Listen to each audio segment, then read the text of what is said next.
Življenje išče pot.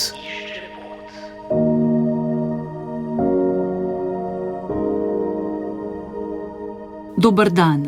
Danes bomo spregovorili o prav posebnih pohodih v hribe, ki jih pripravljajo pri Planinski zvezi Slovenije. To so sodobno besedo imenovani inkluzijski pohodi. Vključujejo osebe z različnimi gibalnimi ovirami in različnimi motnjami. Akcija se imenuje In planinec in pomeni, da gibalno ovirani gore osvajajo. Pohode vodi odbor, sem že povedala, In planinec, ki deluje znotraj Planinske zveze Slovenije, namenjene planinstvu invalidov in oseb s posebnimi potrebami. Vesela sem, da sta danes moja gostja, Marjeta Čič in Jurček Novak. Dober dan. Dober dan. Gospod Jurček, 10-letnico ste pravkar praznovali tega vašega projekta In planinec. Kaj bi rekli ob tem? 10 let je dolgo, vi ste vedno zraven. Kaj je to se zgodilo v teh 10 letih, da ste dobrega v ta naš prostor prinesli? Zgodilo se je zelo veliko. Predvsem sam pa osebno čutim en ponos, da nam je to uspelo. Čeprav so nas imeli nekateri, da smo bolj muha, enodnevnica, enomesečnica. Ampak v 10 letih imamo zelo veliko za pokazati. Smo pa začeli zelo, rečemo, odgovorno in načrtovano, tako da smo se začeli v samem začetku ukvarjati da smo postavili delovno skupino za izobraževanje, prav da smo izobrazili naše vodnike, spremljevalce, da jih ni strah, da so premagali to in da so popeljali. Potem je bila druga delovna skupina gluhi strežejo v planinskih kočah, ki se je potem preimenovala v In planince za okvaro sluha.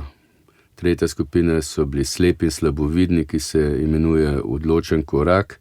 Četrta skupina nekako istočasno je bila gibalno ovirani gore osvajajo, da smo tudi vozičke popeljali malo više, da del vidijo in da lahko občutijo to planinsko vzdušje.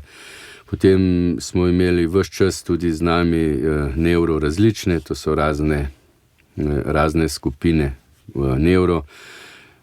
Seveda ni šlo brez dolgotrajno bolnih, ki imajo čisto svoj pomen in svoj prikaz. Je pa res, da je skoraj v vseh teh delovnih skupinah se srečujemo z nevidno invalidnostjo. To je, vsak si misli, ali največkrat, ne vsak, se opravičujem, da je invalid samo na vozičku ali pa tisti, ki se mu že vdaleč vidi. To ni res. In pa seveda vse to smo potem povezali tudi v plezanje in ustanovili delovno skupino za paraplezanje.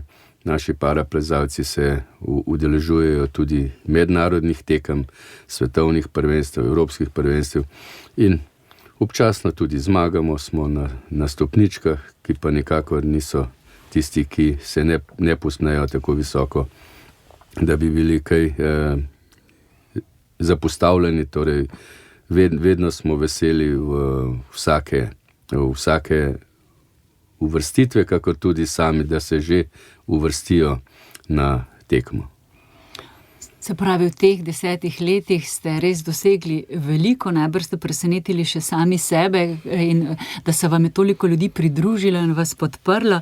Gospa Marjeta Čič, nevrorazlični, gospod Jurček je to besedo uporabil tudi na vaši spletni strani, na telem zloženki, ki ste jo pripravili ob 10. obletnici. Kaj bi ob tem izrazu nam lahko povedali, pojasnili v zvezi z vašimi pohodi? Kdo so ti udeleženci?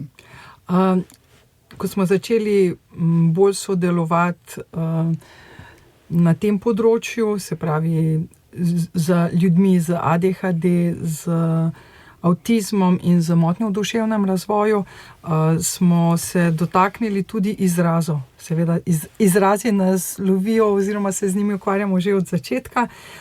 In tukaj smo rekli, da bi eno skupno nit potegnili.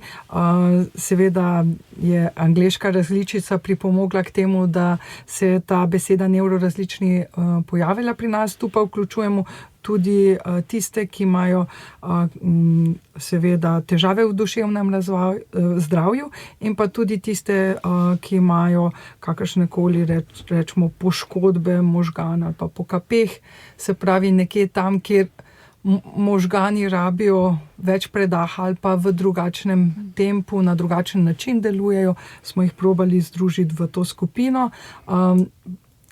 Se pravi, v tej skupini smo prav posebno pozornost posvetili temu, kakšne prilagoditve pa bi potrebovali nevrorazlični. Seveda vsak posameznik potrebuje kakšno stvar, ki mu bolje ugaja in ki jo ima raje, ampak v tej skupini smo našli to, da rabijo nekateri spremljevalca ves čas ali pa da so malo bolj sproščeno v skupini, nekateri potrebujejo prostor zase, miren kotiček, se pravi, ali grejo pred ali pa nekje za skupino, tudi ko pridemo na cilj, ker se nas bere po 100, pa tudi čez 300 smo že prišli, rabijo tudi na cilju pri koči, ob koči, miren kotiček, senčko, nepreglasno, nekaterim je preveč informacij, tako zvočnih, vizualnih, preveč in ne zdržijo tega in jim povzroča dodaten stres.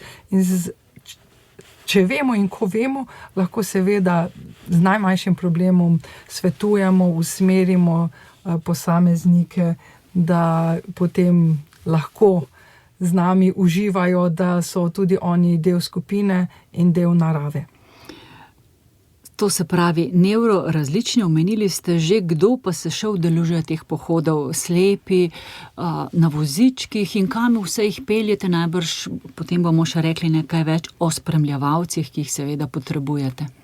V teh 10 letih smo imeli že 460 pohodov, preko 20,000 udeležencev, se pravi, to so tudi prostovoljci noter.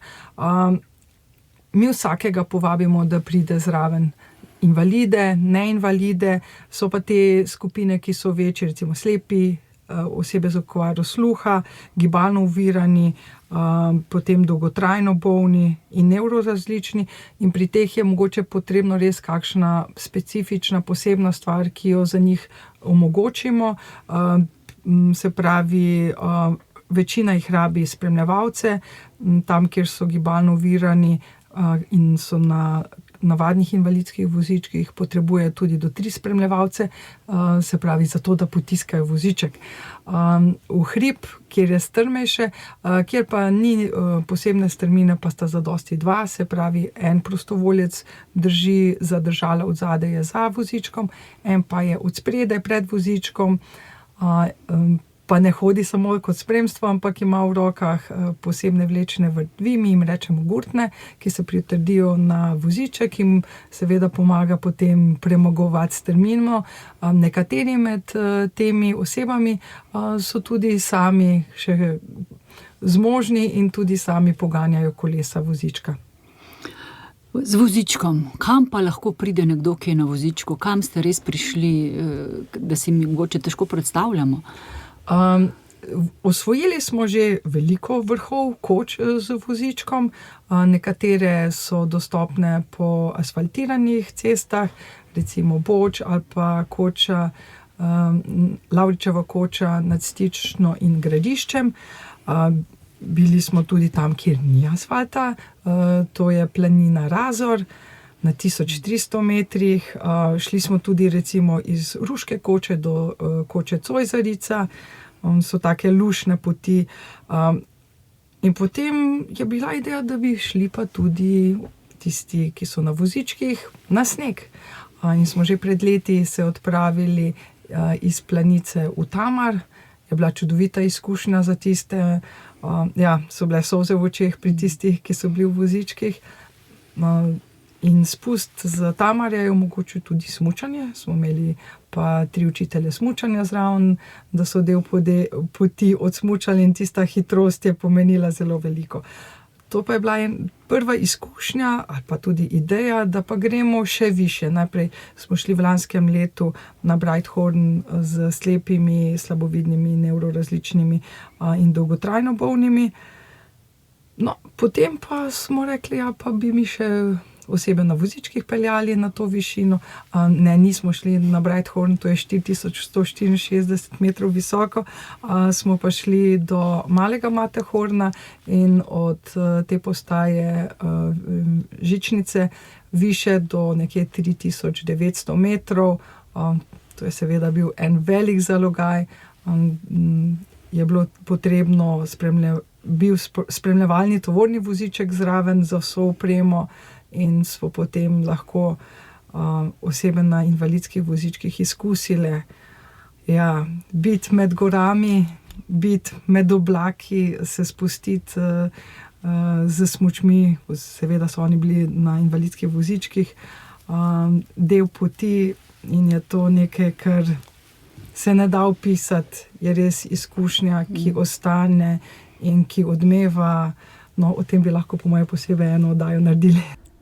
Slišali ste člana Planinske zveze, ki vodita odbor In planinec, Marjeto Čič in Jurčka Novaka.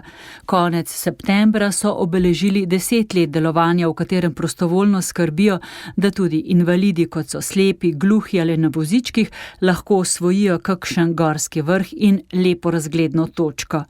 Vse informacije o teh terminih inkluzijskih pohodov in kako postanete spremljevalec teh oseb najdete na spletni strani In planinec. Veseli vas bodo.